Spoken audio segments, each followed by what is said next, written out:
Good morning, good morning, good morning, good morning, good morning. How's everybody out there doing? This is Mark in Brooklyn. I'm doing my Monday morning musing, and yeah, I'm in a good place right about now. Altered my schedule since the last time I've posted. I think I've started really adjusting my schedule to benefit the time frame in which I work. So I'm an early riser.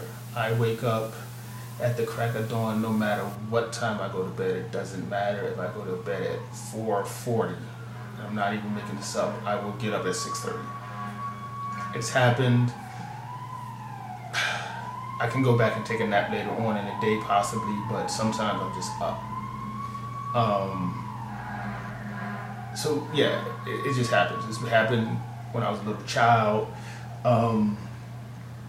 I would see cartoons that nobody knew existed because they put them on at 6:30 in the morning, knowing that everybody sleeps. So I'm watching like Minute Mouse and Courageous Cat or something like that, and it was crazy. But I was just up, so it's just this is how my body operates. So knowing that, what I decided to do was I wake up now in the morning at like 6 o'clock, since I'm up anyway, instead of laying in the bed before my shift starts. I work from home, monitoring phone calls, whatever.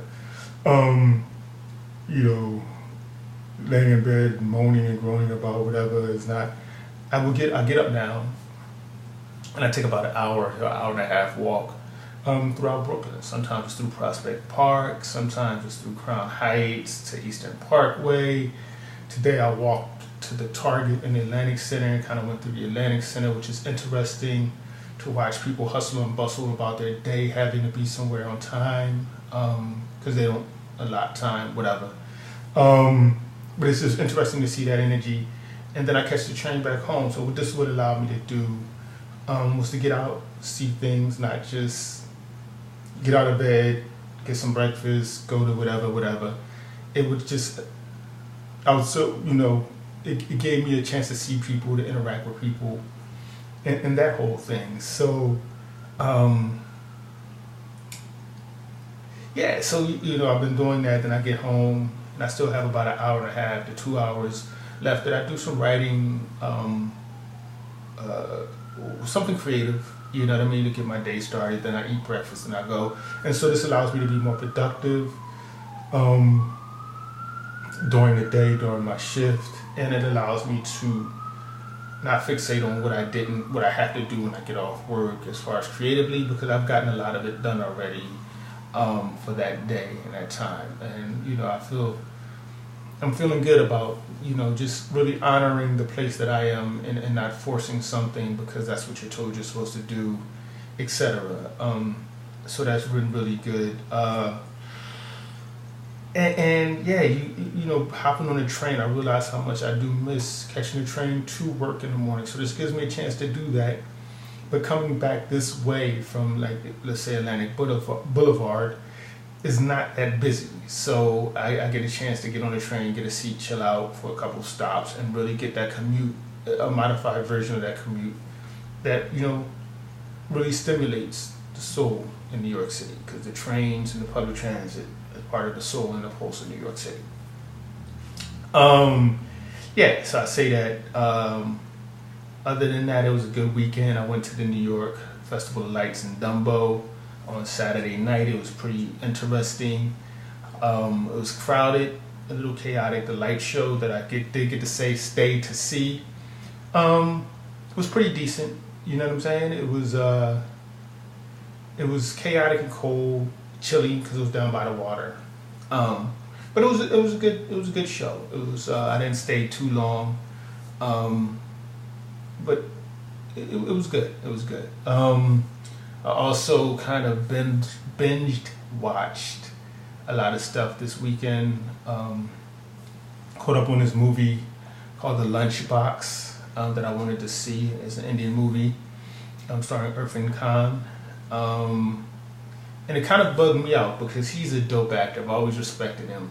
And I thought he was older because he plays, if you don't know who he is, he plays a wide range of characters. So when I found out he's only like 2 years older than me, that really, really was like, yo, this dude is good. You know what I mean? He plays, retirees, and so he plays a wide range of people, and he's really good in everything that I see him in. The movie was good. It was a romantic story, subtitled, so you really got to focus.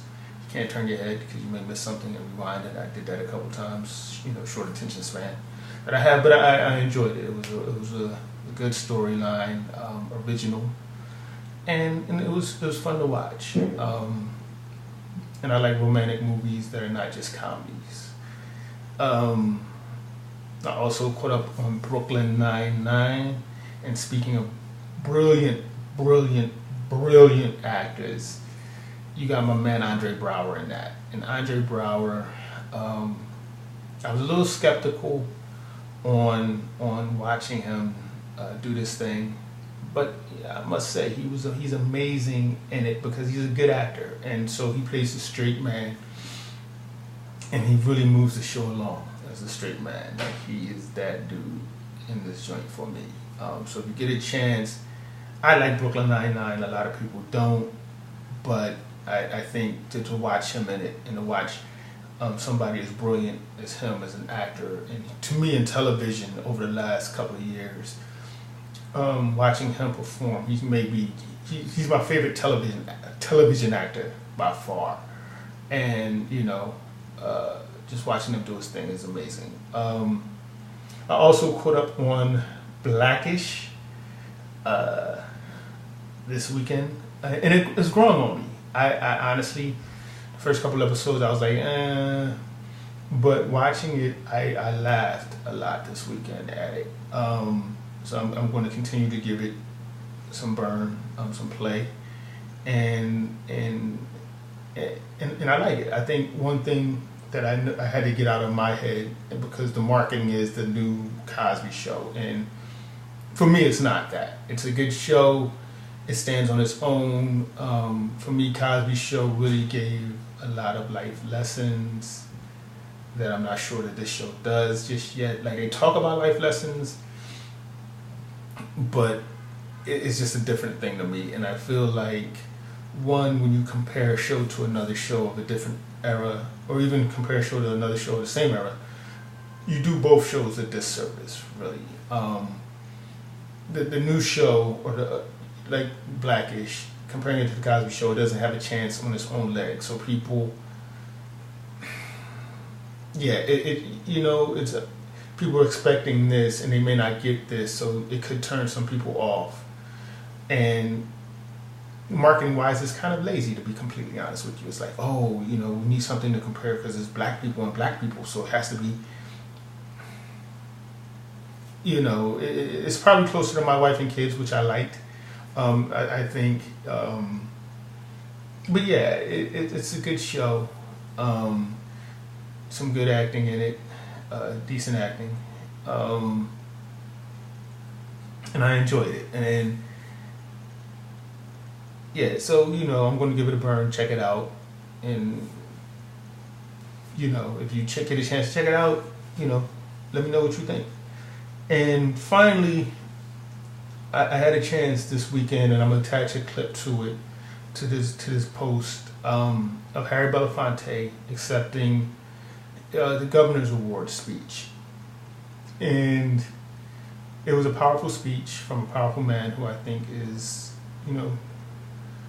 has done great things in Hollywood and great things for for black folk.